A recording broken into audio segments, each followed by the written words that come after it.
This is Crystal Carroll, and this is my final. We're going to go over everything that I've learned in this class, speech by speech. Our first speech was the informative speech. I'm a nurse, and this class is going towards my bachelor's degree in nursing, and I'm very passionate about my job, and so I chose to do an informative speech about something that to me, the EKG. As a ICU nurse, it's very important to understand cardiac rhythms, and so that's something that I feel really strongly about, because a lot of us, even as nurses, really struggle with that. It's not common knowledge. Oh, you're a nurse, so you know all these things. So that's why I chose that as my speech, and I think that I did a really good job. I think that my PowerPoint presentation was really done, and I think that I was able to put it in layman's terms enough so that my audience was able to understand what I was saying. It wasn't so incredibly complicated, and the medical jargon wasn't out there. I think it also helped that I knew that I was speaking to the people in my room.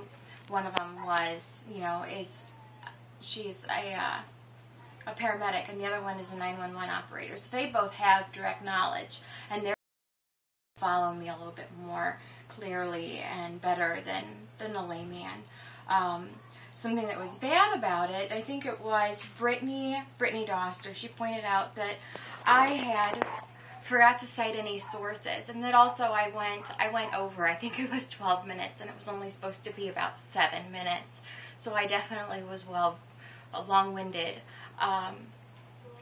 And then also it didn't necessarily draw everybody into it. I'm passionate about it, and I think what I learned about that speech and doing that speech is that just because I'm passionate about something doesn't necessarily mean that everybody else is going to be passionate about it as well. And so I need to present it in a way that is going to make them want to hear what I have to say and want to learn about that. So I think that is something that I tried to improve upon when I did my demonstrative speech. With the demonstrative speech I did about CPR, another nursing topic. I feel that CPR is a very important thing for not only healthcare professionals, but laymen, anybody to do, and I feel very strongly about that. I think that my use of visual aids was definitely a very good one in that. I don't real than an ICU room with a mannequin right there and your BLS booklet. I was able to demonstrate that. I think that I could have demonstrated it more better than I did before, or than I did at that time. Maybe, I don't know, do a couple different rounds of CPR instead of just the one. I think that I definitely was a little bit more easier to watch with that, because I laughed and I just kind of broke it up. It wasn't so serious. It was more layman's, and anybody else could understand it. It wasn't just for the nurse or the healthcare professional. I didn't get any feedback from any of my classmates on that one, so I really don't know what they think done better and done to improve that. I got really good feedback from my instructor, from you, Miss Wagner, and I think that I feel that I did a pretty good job with that, but I didn't get any feedback. I think that even with this video that I'm doing right now, I still, I just watched my last one, the persuasive video, and I say quite a bit. So that's something that I'm really trying to work on. So then, let's see. I also feel like I used my sources better in that demonstrative video. ACN, the BLS, stuff like that. I think that I cited them better in there, and I was followed better. Also, I think something that helped me with that one was using personal experience. I think that helps to draw the listener in when they can relate to you personally. So that, I think that was better as well. With my persuasive video, I just did that a couple of days ago, and I did it on why you should become a nurse. I feel that as I've said all along, I feel very strongly that being a nurse, it's a good thing. It's a very good thing. It's a very good career. You can make a lot of money out of it. And then also, you know, I mean, you can minister as your ministry. That video, unfortunately, Brittany, I believe is who it was, that I actually got on there and I read her review of that video, and then I watched what I had submitted, and I was really upset by the poor quality of that video, and I hope that this one does better. For some reason, it just didn't upload correctly, and either you had my words and then the sound, and they just feel that, you know, that's another thing that this class has definitely taught me is, you know, not only do you have to think about who you're talking to and your audience and what you have to say is pertaining to them and being important to them and something that they can follow, but you also need to think about your equipment, you know, your camera, stuff like that, technical difficulties that could happen, because I honestly didn't think about that I've used the entire time. It's never had that issue, so I really didn't even think that that was going to be some kind of classes. Definitely made me think about that. I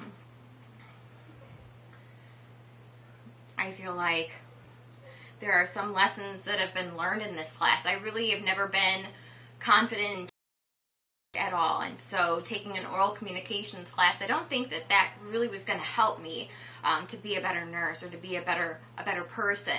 However, you know, I do speak publicly to my patients, to my children out in public, stuff like that. Our hospital actually is trying to look for BLS and ACLS instructors for CPR so that we can ourselves and teach ourselves, you know, as a unit, so the ICU nurses can certify themselves instead of having to go to an outside class. And so that is something that I could use this on. I could actually hopefully become more prominent speaker and do it more fluidly than even I'm doing right now. Another lesson is, you know, how to handle interruptions. A lot of children, or a lot of people have a lot of children, or have, you know, lights going on and off, or I think in one video somebody had a car alarm going off in the background, and so being able to continue on in your video without, or with your speech, without, you know, really drawing attention to you know, just keeping on. Or if you make a mistake, everybody makes mistakes. I make a million mistakes, and just not pausing too long and reflecting, but just to continue going so that your speech sits there and flows. Having trustworthy sources and using outlines, you know, you have to say that what you're saying, you have to know that what you are saying and the words that you are presenting, the statistics that you are presenting are the truth and the real thing. That's really important. Some of the biblical principles, you know, I looked up a couple of verses here, and you've got Proverbs 8, 6 through 9. You have here, for I will speak of excellent things, and the opening of my lips shall be for right things. For my mouth shall speak the truth, and wickedness is an abomination to my lips. All the words of my mouth are in righteousness. There is nothing forward or perverse in them. So God says, you know, it's really important that what you say and how you say, I mean, it's truth. You don't want to be speaking poorly and lying.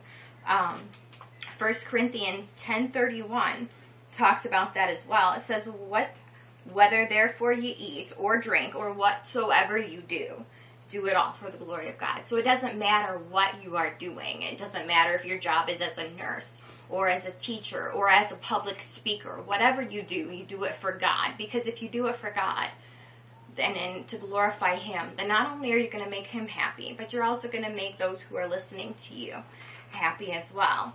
Ephesians 4:29, one of my favorite verses. It says, I'm so sorry. Let no corrupt communication proceed out of your mouth, but that which is good to the use of edifying, that it may minister grace unto the hearers. As a speaker, you know, it's really important that what you say to people is is something that is going to lift them up and not destroy them. You know, your tongue, it says in the Bible that the tongue is very strong, very powerful, and I mean, it can be said, you can say a million horrible things and destroy people, or you can say things that, you know, I mean, think about God maybe being in your audience, then proceed that way. What would you say to him, and what would you not say in relation to that? I think that it's really important to consider biblical principles before speaking.